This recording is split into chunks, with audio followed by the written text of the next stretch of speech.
Hi friends, welcome back to my blog. आज गोटे informative वीडियोटे बनाऊे जेनटा कि जानी थे मुझे गोटे बजाज चेतक गोटे किणीचे पाखापाखि 6-7 मास हो अचानक यहाँ सेकेंड सर्विसिंग सरलान जेटा कि 10,000 आसी फास्ट सर्विसिंग 5,000 आसी लेकिन एवं प्रोब्लेम कण है गाड़ी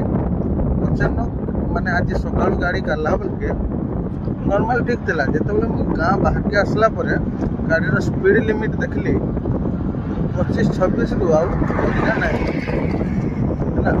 25-26 रु अधिका ना तो मुझे सर्विस सेंटर को फोन कली से डाकिच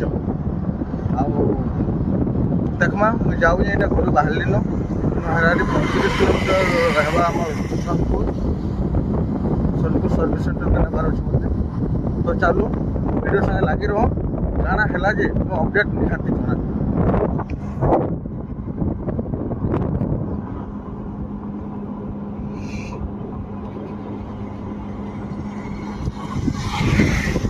खरा लगे जना नहीं पड़वार तार मीटरटा नहीं दिसबार टिके छाई तलके गले मुझे देखामी तार मीटर स्पीड लिमिट